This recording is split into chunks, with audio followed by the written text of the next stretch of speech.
এখন আছি এই মুন্সিগঞ্জের ইদ্রাকপুর দুর্গতে, যার জন্য আসলে এত কষ্ট, এত তাড়াহুড়া করে আসছি।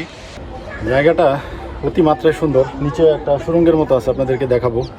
তো এটার যদি একটু কাহিনী বলি ছোট করে, আসলে জাহাঙ্গীরনগরকে পর্তুগিজ ও মগ জলদস্যু থেকে রক্ষা করতে কিছু স্থানে আসলে 3টা জল দুর্গ তৈরি করা হয়। তার মধ্যে একটা হলো এইটা, ইদ্রাকপুর নামক স্থানে এই দুর্গটি আসলে নির্মাণ করা হয়।